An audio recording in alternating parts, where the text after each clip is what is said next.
Welcome. Happy Saturday.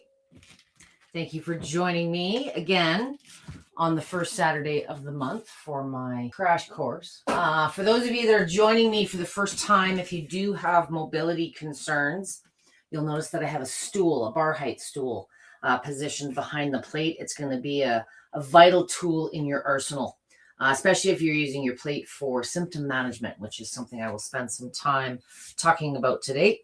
If you are just getting started on your vibration plate, I would first like to stress the point that there's lots of different ways to use one. So commonly, very, very commonly, people overdo it. Too much time, too much intensity, and as good and as easy, kind of passive as it feels at the time, there's a little bit more coming to the equation if you choose to do activities on your vibration plate.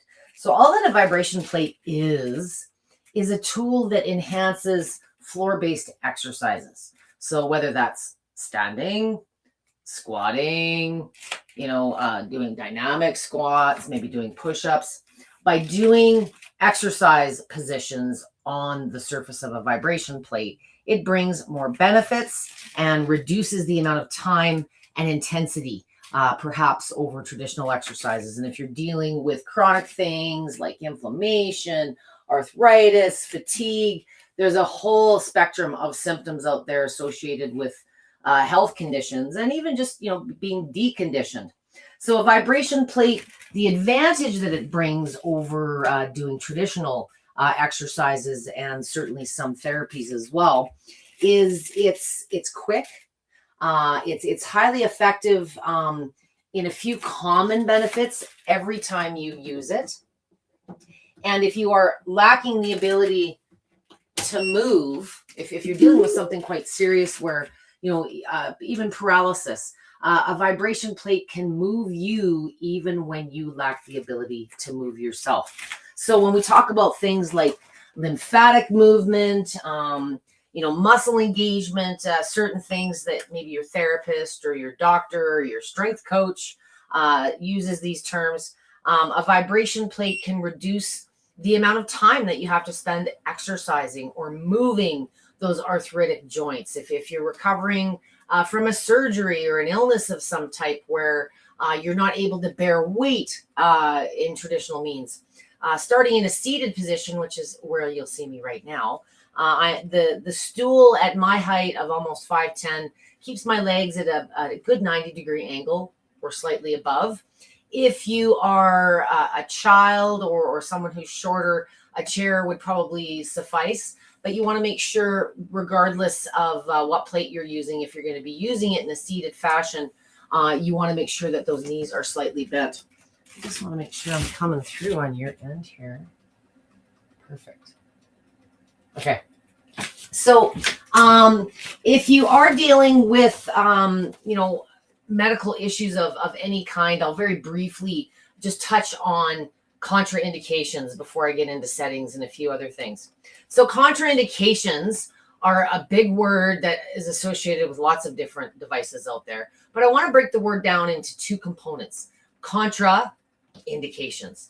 They're not contra can't do's or contra don't do's. Contraindications, if you have one on Lifepro's list, my personal list, you're looking at other devices, if you're dealing with what's deemed a contraindication, it simply means seek further clarity. So if you have implants, pacemakers, recent surgery, there's certain types of exercises you're supposed to be avoiding. There's always a way that a vibration plate can become a part of the equation, but not everyone has the experience on the coaching side to know how to modify the plate and what, some of the preferred settings may be. So starting out, if you are using a Lifepro model, 99% of them are oscillating movement. Oscillating movement, as you can see, tilt me left to right, left to right. It mimics that motion we take as we walk across the floor. It mimics our natural gait. So for just getting started, regardless of what level of health you may be at, I do recommend getting a feel for it, seated in a chair. If you're fearful for any reason, or you're just not sure, or If you've had a poor experience, and I apologize if you have, most people that have had a poor experience or overdone it on a vibration plate, we're simply following the manual. But I do caution following the manual. Lifepro, like many companies, they're not there to offer medical device guidance. And you have to be very, very cautious when you're selling in the consumer world about some of the claims and assistance you can provide. I've been in the medical arena for 20 years supporting users with vibration plates. So I have different experience, and I really don't have contraindications. There's 9 times out of 10 a way that we can modify a position, how you're using the plate, the settings. It's very, very rare unless it's a recent, horrible accident or something where every bone in your body is broken. But there's generally a way you can gain benefit from some of the common benefits. One of them being a boost in lymphatic movement, a boost in circulation, increased stability, mobility, flexibility. These are things that occur to a degree every time you use the plate. And when you're starting out seated with your feet hip width apart, you don't need to go wide. And I'll tell you why. That's one way that you can start is with wide feet. And we see that in a lot of the marketing, and we see it at trade shows. But wide is the most impact. If you have a machine like I do, I'm on the Rumblex Plus today, where it shows this guy, the running position. If you shouldn't be running or haven't in the last decade, wide means more impact with each movement. So you want to bring those feet more realistically hip width apart, or you may need to bring them closer with setting tip number 2. Bring the speed up, guys. I'm in oscillating manual mode. If you have a Rumblex model, that's your default setting when you hit play. Oscillating is the primary or the foundational movement.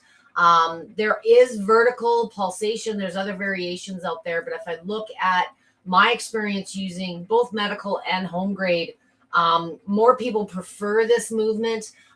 It's got more functional gains. It feels more natural, and it's more affordable to get started. So because there are 2 things that you control, it takes a little bit more understanding in oscillating, but you've got by far more long-term potential to grow. So lesson number 1 is wide is more, closer is less. We're reducing the factor called amplitude. Amplitude is the distance that moves you each time. If you get going a little faster, you'll find it's much smoother. It's more soothing. It's less choppy like this rocking boat. But a lot of times, if all you thought everybody thinks they're supposed to keep their feet wide. And I get into this with medical folks all the time.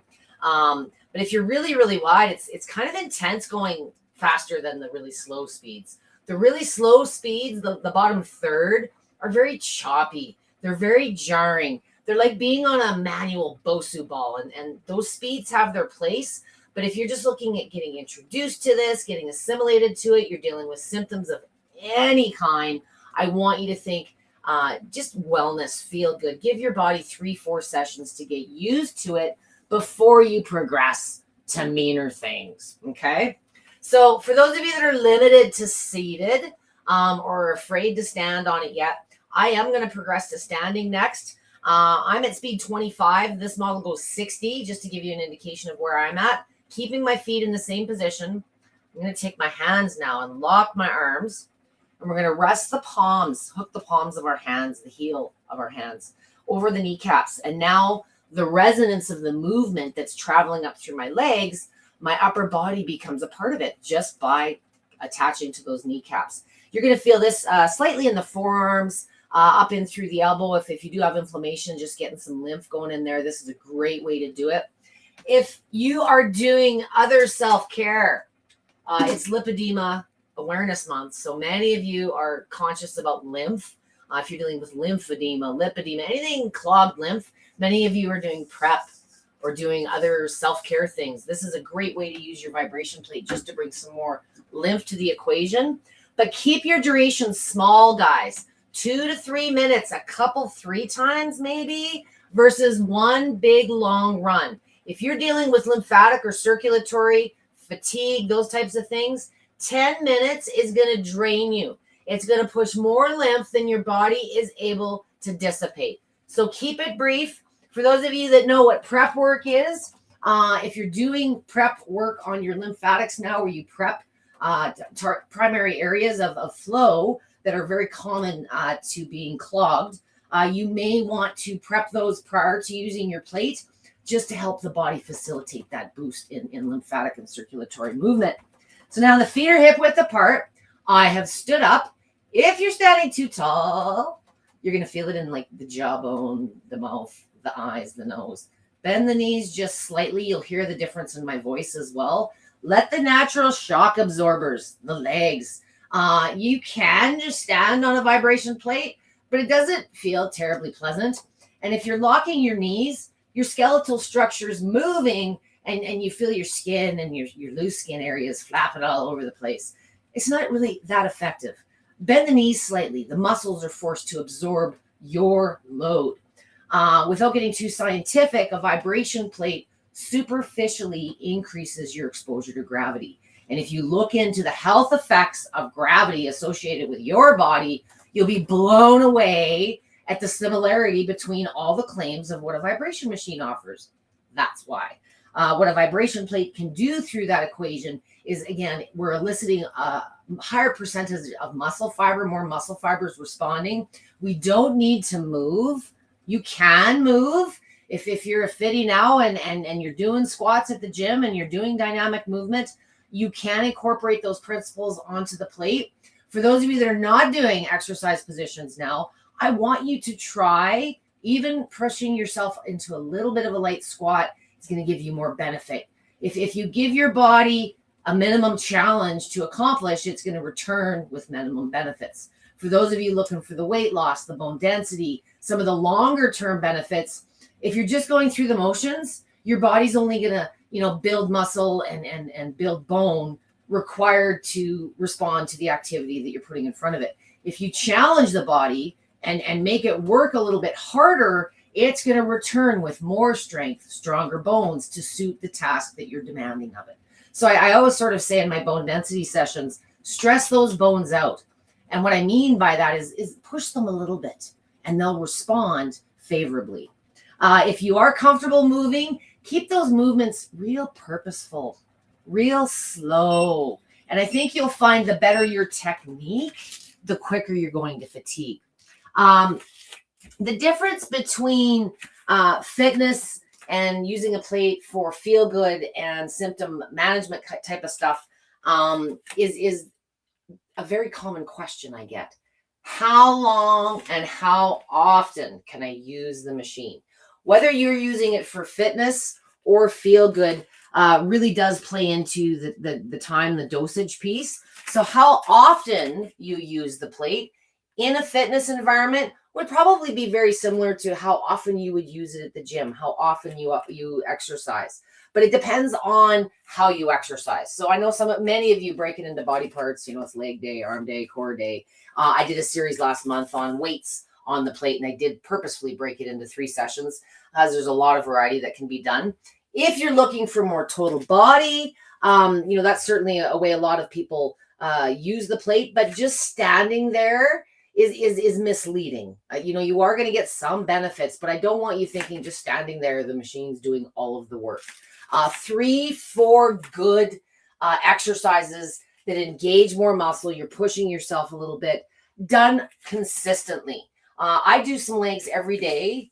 Legs are not a big deal for women, but when it gets into upper body, I don't kill myself and do push-ups and planks every day. If I'm in conditioning mode, maybe every other, maybe a couple days in between. Sometimes ladies take a little bit longer to recover than men. So look at how you train now. If you're not training at all, and this is just a symptom management tool or energy, or maybe you're using it as a warm-up or recovery complement to other things, other therapies, use it as often as you want. If you're using it passively, where you're just sitting or you're just standing, how often can you go for a walk? There's no real number that you can put on that. But if you're just using it for the feel good, the symptom management relief stuff, keep it brief, 2 to 3 minutes. It's easy to overdo it. When you overdo it, typically on too much time, too wide of feet, and if you're experiencing anything left over in the head, it's because you're standing wide. If your doctor has advised you, Low impact, non-strenuous activity. You have no business standing wide. It states on the pictures that it's jogging. Bring those feet closer together and bend the knees a bit. Get the vibration out of the head. That's 90% of the complaints I hear on that. And too long. You don't have to sit there and endure this. If it feels uncomfortable, change your position, change the settings. It should be a pleasant experience. That's half the reason I think long-term so many of my clients have seen benefit with this, because they enjoy it. It feels good. It makes them feel good. Those short sessions, the 2 to 3 minutes here and there, are also ideal for that symptom management, the below baseline folks where, you got the fatigue, the stability is not there. Using this for a minute or two before you go to the chiropractor, before you go to work, before you go pick up your kid from school is going to leave you more grounded, stability. If you're dealing with neuropathy, these types of symptoms, it's going to give you better sensation. A vibration plate and your central nervous system are really good buddies. It preps the central nervous system for whatever you're going to do next. It engages it. So whether it's going for a walk, maybe you're going for a massage, maybe you're going to play a game of tennis or golf, 2 to 3 minutes will help propel whatever you do next. And if you do other things and you're beating yourself up because you haven't had your 10-minute workout today, hey, just give it a couple of minutes, maybe a half hour before you go to bed or before you get dinner going. The passive benefits and getting into the habit of using it regularly are much easier to accomplish on the feel good and wellness side than, I got to do my workout. If you're beating yourself up and you're not using it because you think you need to commit 10 minutes and kill yourself, change the narrative. This can be just as viable a wellness tool and a life management tool. I've got people that can't go about their day unless they get a couple sessions in because of the energy, the pain relief, the cognitive improvement. There's many different reasons you start using a vibration plate, but the reason you continue using it is very often the soft benefits that you just didn't expect you were going to get. I don't want to use the word side effect, but really as a side benefit. Many of the reasons you keep using it, you'll also notice if you take a break. So if you haven't used it in a week, or you had to go on vacation or something and you took a hiatus, you'll notice your energy dips, the aches and the pains start returning. So being consistent for a couple, 3 minutes a day by far is going to give you a lot more benefit than just, doing a 10, 15-minute session once a week, trying to make up for the inability to be consistent. So try that out. That would be my challenge if you're starting out. If you haven't been so consistent in using your plate, which is common this time of year, give it a couple, 3 minutes, even every other day. Just get back into the habits. Maybe you're doing some pelvic tilts, something to loosen things up, allow the blood and the lymph to get a boost, and just start settling things for you. So I want to thank you for joining me today, wishing you a great rest of your weekend. And I'm here every Saturday, first Saturday of the month for this crash course. So I look forward to seeing you in July, whatever the first Saturday is. I will have a few more sessions lined up for you in the coming weeks, and those will be posted in the events channel. So stay tuned for those coming up. Have a great rest of your week, and thank you for joining me on your Saturday afternoon. Don't work too hard, guys.